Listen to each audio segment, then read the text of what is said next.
तुम लोग संस्कृत खत्म कर चुके हो, इसमें क्वेश्चन और आंसर पूछना नहीं चाहिए। रहा बात व्याकरण का, तो व्याकरण जितना जानते हो उतना ही वैसे बनाना है, लेकिन चोरी मत करना। जितना अगर ईमानदारी से नंबर उठा लोगे उतना चोरी करके नहीं उठा पाओगे। चोरी करने में एक तो देखो फिर उसको लिखो, डबल टाइम इन्वेस्ट होता है, इसलिए उसको छोड़ दो। जितना आए उतना से लिखोगे तो सिंगल टाइम में बचेगा।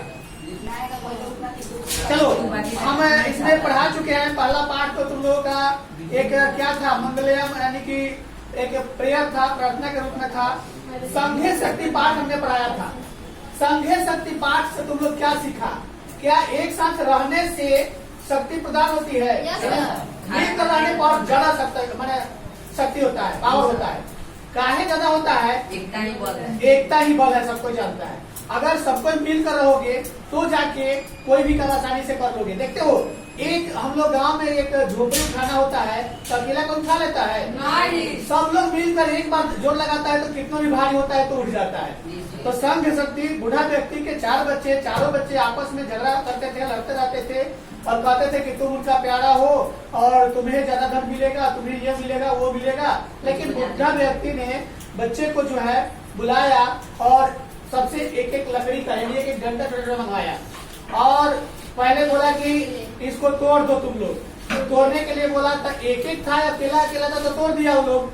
अब सबको तोड़ा हुआ, सबको मिला के बनवा दिया। अब बोला कि अब इसको तोड़ कर दिखाओ, तब किसी से नहीं टूटा। अब चार को लाया होगा, एक को आराम से टूट देगा। अब चारों जब एक जगह हो जाएगा तब तो टूटेगा ही। तो कहने का अर्थ ये होता है कि संघ में शक्ति होती है। कोई बोलने से भी डरेगा संघ में जो व्यक्ति रहता है। अपने देश में एक आरएसएस संघ है, उससे कोई बोलने से डरता है क्योंकि संघ बहुत मजबूत है, एकता ज्यादा है। अगर देश के हर नागरिक, किसी भी देश का हर नागरिक एकता में बंध जाए ना, तो उस देश पर कोई आंख नहीं उठा सकता है। ईमानदारी से काम करे। अभी तुम लोग सुनते हो कि किसी देश में आतंकवादी हमला हो गया, काहे हो जाता है? किसी ने उसको पनाह दे दिया, तो किसी ने उसको हथियार दे दिया, तो किसी ने उसको रहने का आश्रय दे दिया, किसी ने उसको सिम कार्ड प्रोवाइड कर दिया, किसी ने उसको रास्ता प्रोवाइड कर दिया, किसी गाड़ी वाले ने उसको उस जगह तक पहुंचा दिया।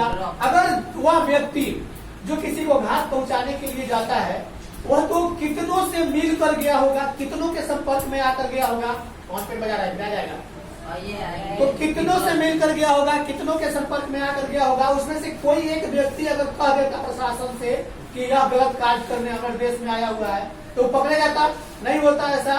तो एकता में बल होती है, इसलिए एकता पर विश्वास मतलब रखना। ये बूढ़ा व्यक्ति जब बच्चे को एकता में बांध दिया, उसके बाद क्या होता है कि बच्चे जो है सब मिलकर पिता का सेवा करते हैं, निरोग हो जाता है। क्योंकि अगर चारों बेटा आपस में लड़ते रहेगा तो बात को तो दुख होगा ही होगा। तो इस पाठ में से एक क्वेश्चन तुम लोगों का हो सकता है कि एग्जाम में रहे। नहीं सर, पहले वाला चिल्लाओ नहीं, हम जितना बता रहे हैं उतना सुनो। हो सकता है कि इस पाठ में से रहे, हरिहर के कितने पुत्र थे और कौन उसमें से आलसी था, उसका गांव कहाँ था, इसमें से आ सकता है। अब आते हैं हम अगला पाठ में। अगला पाठ तुम लोगों का मिल रहा है यहाँ पे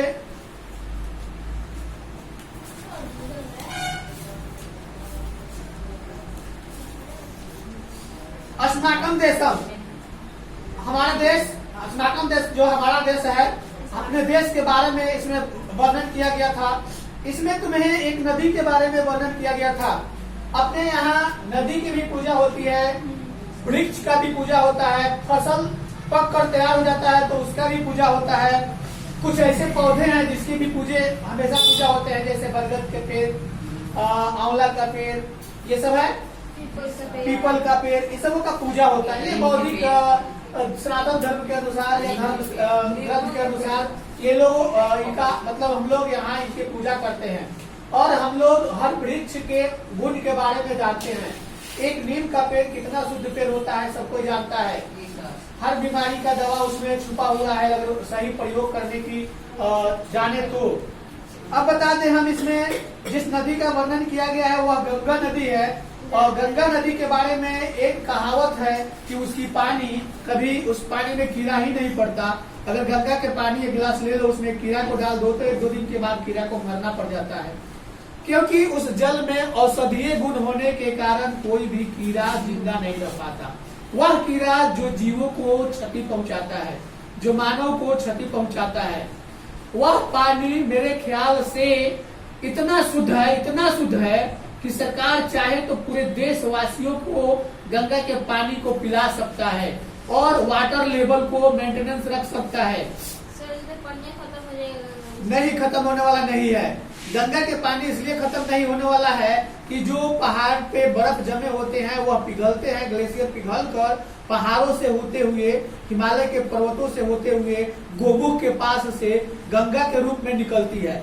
जिन पहाड़ों पे औषधियों का भंडार है, बारिश के बाद या बर्फ के पिघलने के बाद उस औषधि के पत्ते से होकर या वह पत्ते उस पानी में होकर गिर जाते हैं, गिरने के बाद सड़ जाते हैं या उसमें मिल जाते हैं, उसमें औषधि गुण प्रोवाइड कर देते हैं।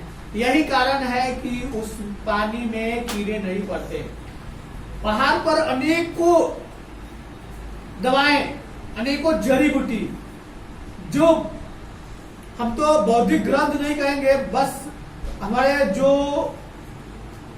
वेद हैं उस वेदों के अनुसार बहुत ऐसे पौधे हैं जो औषधि गुण लेकर हिमालय पर विराजमान है। एक छोटा सा अपने घर में लगाते हो तुलसी का पत्ता, आता नहीं सर पेड़ लगाते हो, उसके पत्ते कितने औषधि गुण लेकर रखते हैं। हर खांसी में उसका प्रयोग करते हो, हर पूजा में स्वच्छता के लिए प्रयोग करते हो। उसके पत्ता को अगर हाथ पे मल के नाक से सूंघोगे तो उसका सुगंध कुछ और होता है। चाय में भी प्रयोग, मतलब कि बहुत उसके औषधि गुण है। गर्म पानी तो औषधि गुण एक पौधे को लगाकर इतना जब औषधि गुण पा सकते हो तो वो पहाड़ कितना औषधि गुण लेकर रखा हुआ है। इसलिए पानी वहां से आता है तो गंगा नदी के माध्यम से जहां तक जाता है शुद्धता को करते हुए जाता है। अगर गंगा नदी नहीं होती ना तो हमको लगता है कि जितना बड़े बड़े शहर है इस नदी के किनारे, वह सब बीमारी से मर जाता लोग, वह सब बीमारी से मर जाता लोग, क्योंकि वहां के पानी को गंगे में बहा देता है लोग और नाला को उसी में बहा देता है लोग। नहीं तो वो नाला का पानी कहीं ना कहीं जमा होता, प्रदूषित होता, लोगों को वही मिलता। जैसे जमुना दिल्ली में जैसे हमेशा प्रदूषित रहती है। तो यहाँ पे हम इस नदी का बात इसलिए लाए थे कि हमारा अस्माकम जैसे पाठ है, इस देश में किस किस चीजों का ज्यादा प्रयोग, ज्यादा पूजा पाठ किया जाता है, यहाँ बताया गया है। इसमें हम लोग का गौरव बहुत प्राचीन काल है, ये भी बताया गया है। यहाँ होमी जहांगीर बाबा, विक्रम साराभाई, सी.वी. रमन, जगदीश चंद्र बसु, मतलब महान महान वैज्ञानिक भी पैदा हुए और उन्होंने अपने कृति को बिखरा। महात्मा गांधी का नाम कर्मवीर के रूप में, रविंद्रनाथ ठाकुर का नाम, और यहाँ पे दार्शनिक के नाम भी आता है, राधा कृष्णन का भी नाम आता है, शिक्षा मंत्री थे, देख रहे हो ना, राजेंद्र प्रसाद का नाम आता है। वर्तमान में ये नेता गौरव के रूप में नाम लिए जाते हैं इनके। पिटाएगी, ले जाने से पिटाएगी। यहाँ पे हर चीजों का चिकित्सीय व्यवस्था है, जानवर, आदमी, पक्षी, पशु, सबका चिकित्सीय व्यवस्था है, और वह भी जड़ी बूटी के माध्यम से। देखते हो घर में जानवर रखे हो, वो अगर कहीं से खाना छोड़ दे या कुछ कर दे तो तुरंत अजवाइन से उसका इलाज शुरू कर देते हो, नमक से इलाज शुरू कर देते हो, और नींबू को क्या करते हैं हम लोग अचार बनाकर रखते हैं। अगर पेट खराब, मतलब पेट में कुछ प्रॉब्लम आ जाए तो नींबू खा लेते हैं, अचार खा लेते हैं। सबसे बढ़कर दवा तो इंडिया में लोग घर पे रखते हैं बना के, साल 2 साल 3 साल तक ला जाएगा, कभी खराब नहीं होगा, जिसको पिक्कल से अचार बोला जाता है। अचार, कोई भी अचार शरीर के लिए लाभदायक है, और अचार को सुरक्षित रखा जाता है और रह जाता है। तेल में रखोगे तो साल 2 साल तक रखा जा सकता है। तो इस तरह से हम लोग इसका प्रयोग करते हैं। अब आते हैं हिमालय के बारे में, तो सुन लिया, थोड़ा सा हम आते हैं यहाँ पे। देखो कुछ वर्णन किया था, बद्रीनाथ का नाम लाया था, रामेश्वरम का नाम लाया था, कन्याकुमारी का नाम लाया था। इसमें से रामेश्वरम और कन्याकुमारी हम घूम चुके हैं, बद्रीनाथ तो नहीं गए हैं, केदारनाथ नहीं जा पाए हैं। कन्याकुमारी अंतिम छोर केरला के पास है, वहाँ पे हम गए थे, लेकिन हमसे एक चीटिंग कर लिया गया था। टिकट कटाया, टिकट का मतलब पैसा रिफंड हमको नहीं दिया गया। टिकट दे दिया गया, जल्दी जल्दी जाके जॉकेट पहने जहाज पर चढ़ गए। आज बढ़िया जहाज से हमको ले गया गया अंदर, गए 2-4 जगह घूमे, तब तक ले अनाउंस किया गया कि आप लोग जल्दी से जल्दी जहाज पे चढ़ जाएं क्योंकि बहुत बड़ी तूफान आने वाली है। और तुरंत हम लोग चढ़े, चढ़ के बाहर निकले। चलो आगे प्रहेलिका आता है। प्रहेलिका मतलब इसमें बुझावल सा कुछ क्वेश्चन होता है। तो इसमें क्वेश्चन में हाथी का वर्णन हुआ था, कृष्ण का, राम का वर्णन हुआ था, एक बैल का वर्णन हुआ था, जूता का वर्णन हुआ था और इसमें एक ऐनक का वर्णन हुआ था। इसमें कुछ क्वेश्चन तुम लोगों से करेंगे, तुम लोग कितना जानते हो बता सकते हो। एक क्वेश्चन है कि कस्य राज्यम सर्वश्रेष्ठम, किसका राज्य सबसे श्रेष्ठ था? राम का राज्य, राम राज्य श्रेष्ठ राज्य था। कोई उसमें, राम जी का राज्य बहुत श्रेष्ठ राज्य था, उसमें कोई गरीब नहीं था। आगे इसमें है कह जनप्रिय, कौन जनप्रिय थे उस समय?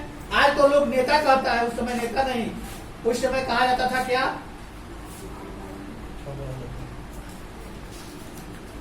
उस समय राजा कहा जाता था।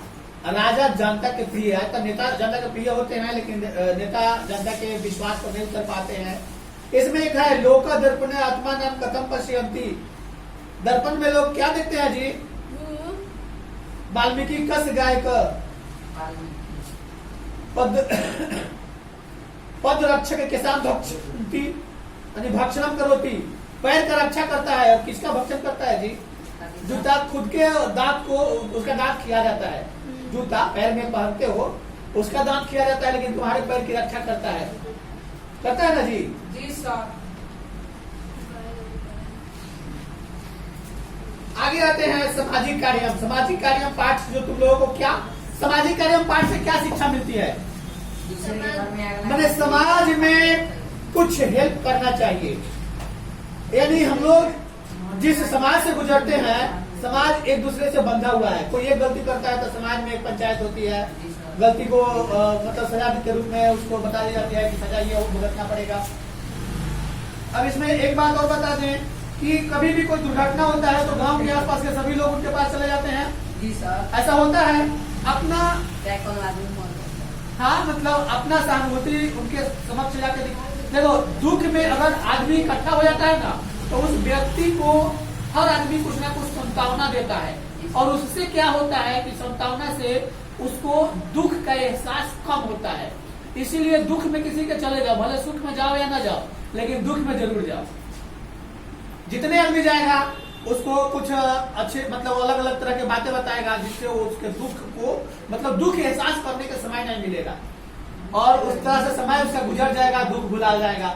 और अगर कोई व्यक्ति दुख में हो, उसको अकेला छोड़ दो, तो अकेला इतना खराब खराब बात सोचेगा कि जहर खा ले, सोचेगा कि फांसी लगा ले, सोचेगा कि उसी को मार दे, मतलब कि ऐसा गलत बात होता है। अगर किसी से झगड़ा हुआ हो, अकेला हुआ व्यक्ति उससे हार गया हो, तो क्या सोचेगा कि उसको किसी भी तरह मार देना है। अगर कष्ट में हार गया है तो समझाने वाला होगा तो उसको समझा के रुक लेगा, अन्यथा वो गलत कदम उठा सकता है। तो समाज में ऐसा होना चाहिए कि लोगों को एक दूसरे का सहयोग करना चाहिए। समाज का काम सर्वोपरि काम होना चाहिए। मतलब इसमें बताया गया है, जब मान के चलो तुम्हारे गांव के पास से बहुत एक बस गुजर रहा है, किसी कारण बस में कुछ एक्सीडेंट हो जाती है, या बस में किसी कारणवश कोई हादसा हो जाता है। अगर हादसा हो जाता है तो क्या गांव के लोग उसमें जो भी व्यक्ति है उसका हेल्प नहीं करेंगे? बहुत कम करते हैं। मतलब यहाँ तो सबसे ज्यादा करते हैं अपने इंडिया में। कोई भी एक्सीडेंट होता है तो सबसे पहले आसपास के लोग उठा के फट से उसको हॉस्पिटल कर देते हैं, और ये करना चाहिए। इसलिए करना चाहिए कि एक क्षण उसके लिए कीमती होता है। उस समय क्षण भर पहले अगर हॉस्पिटल पहुंच जाता जी सकता है, क्षण भर लेट हो जाएगा तो मर सकता है, और वहाँ कोई दूसरा नहीं होता है। जो व्यक्ति अकेला अगर किसी रास्ते से गुजर रहा है तो वो क्या सोचकर गुजरता है कि भाई इसमें आदमी चलता है, हम इसमें अगर जाएंगे तो हमें कोई कष्ट नहीं होगा, कोई हमें दुख नहीं होगा। अगर कोई एकांत रास्ता है, कोई जाना चाहेगा, कहता है कि डर लगता है, कोई हमसे मारेगा, छीन लेगा, कुछ ये करेगा, तो इस प्रकार से डर लगता है। तो क्यों लोगों के साथ लोग चलना क्यों चाहते हैं? क्योंकि उनको विश्वास रहता है कि सबके सब हमारा हेल्प कर सकता है। एक अगर नहीं करेगा लेकिन औरों तो करेगा। सब तो वैसा बेईमान नहीं है कि जो हमको मरते हुए छोड़ देगा।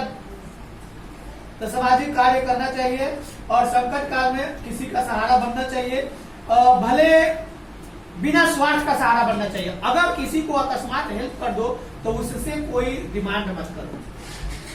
अगर मान के चलो कि रास्ते जाते हुआ कोई गिर गया, उठा के हॉस्पिटल कर दिया, वह व्यक्ति ठीक हो जाता है, अब तुम कहोगे कि हम तुमको हॉस्पिटल आए थे, तुम हमको 10,000, 20,000, 50,000 दो, तो यह उचित नहीं, यह हेल्प नहीं, यह तुम्हारा स्वार्थ करता है और यह अच्छी बात नहीं है। अब आगे चलते हैं हम इसमें। संकट में तो हर किसी को सहयोग कर देनी चाहिए।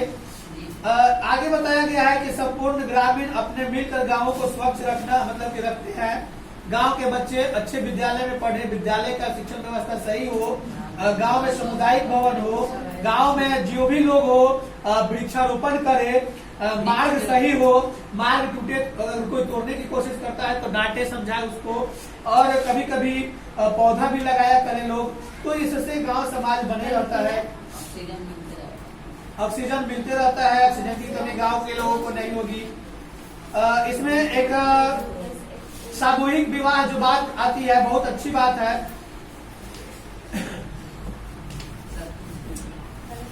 अब एक आता है रघुदास लोक बुद्धि। रघुदास और कौन था जी इसके साथ? दो परिवार है इसमें, एवं बिंदु प्रकाश रघुदास का पुत्र है और एक और व्यक्ति है हरिहर प्रसाद। इसमें एक व्यक्ति के हरिहर प्रसाद जो है 6 वो लड़की है उनके, 2 वो लड़का है, तो 8 बच्चे हैं। वो अकेला कमा कर खिलाएंगे कि पढ़ाएंगे? मतलब यहाँ पे हरिहर प्रसाद नाम का एक व्यक्ति है, उसके 6 लड़की और 2 लड़के हैं। अब उस बच्चे को कमा कर खिलाएंगे या पढ़ाएंगे? खिलाने से पैसा बचेगा तब तो पढ़ा पाएंगे, और जिनके कम बच्चे हैं वो क्या करेंगे? बच्चे को खिला भी लेंगे, पढ़ा भी लेंगे। तो यहाँ बताया गया है कि लोगों को मतलब शिक्षा होगा तभी एक दूसरे में शिक्षा आ सकता है। अगर गांव के लोग अनपढ़ ज्यादा रहेंगे तो बच्चे को पढ़ाना नहीं चाहेंगे, लेकिन आज का समय वैसा नहीं है। शिक्षा सरकार मुफ्त में दे रही है, हर किसी को लेना चाहिए। तो यानी कि ज्यादा परिवार संकट का काल बन जाता है, ज्यादा परिवार में कष्ट कला होती है, आपसी झगड़ा होती है। कम परिवार रहता है तो उसमें मतलब सुखी रहता है, कोई झगड़ा, हाँ सुखी परिवार होता है। प्राचीन विश्वविद्यालय का नाम नालंदा के बारे में तो लोग पढ़ा होगा। नालंदा घूमने गया था, राजगीर ले गए थे तो नालंदा घुमाए नहीं थे? जी सर गए थे लोग। तो यह विश्वविद्यालय थी, यह बहुत पहले इतना महान विद्यालय था कि दुनिया के कोने कोने से बच्चे आते थे पढ़ने। 1000 शिक्षक और 10,000 बच्चे पढ़ते थे। 10,000 बच्चे और 1,000 शिक्षक, एक शिक्षक 10 बच्चे को पढ़ाते थे। वहाँ कुछ फी नहीं लगती थी, मुफ्त में पढ़ाई होती थी। जो बच्चे पढ़ने के लिए एडमिशन कराते थे वह भिक्षाटन करके लाते थे, उसी से उनका आहार चलता था। वहां से गुरु लोगों को खिलाते थे, खाते थे और 14 साल तक पढ़ाई करते थे। पढ़ाई करने के बाद महान आदमी बनते थे। 14 साल के बाद वो लोग अपना घर चले जाते थे। उस समय के भटनवेश के बारे में कुछ दिया हुआ है पिक्चर, जो ऊपर पिक्चर देख कर पता चल सकता है कि वहाँ पे मतलब क्या क्या था। तो आवासीय यानी हॉस्टल था, एक रूम में 2 से 3 बच्चे रह सकते थे। छोटे छोटे रूम थे और पढ़ने के लिए भी छोटा सा हॉल जैसा था। 10 बच्चे नीचे बैठेंगे, एक टीचर नीचे बैठेंगे और सब पढ़ाई होता, सिर्फ नीचे बैठ के। ये भी नहीं था, सिर्फ बोलकर समझा कर ज्ञान दिया जाता था। बौद्धिक ज्ञान जरा दिया जाता था, मतलब बुद्धिमानी की ज्ञान जरा दी जाती थी, बुद्धिमानी की। धर्मपाल नाम का व्यक्ति था, पाल वंश का शासक था। उसने ही इस विक्रमशिला विश्वविद्यालय को भी स्थापित किया। शिक्षण बहुत प्रसिद्ध था, नालंदा का भी शिक्षण बहुत प्रसिद्ध था। चीन का, तिब्बत का बच्चे यहाँ आके पढ़ते थे और पढ़ने के लिए सबों का रास्ता खुला हुआ था। जैसे आज तुम किसी भी विद्यालय में जाकर अपना नाम लिखवा सकते हो, पढ़ सकते हो।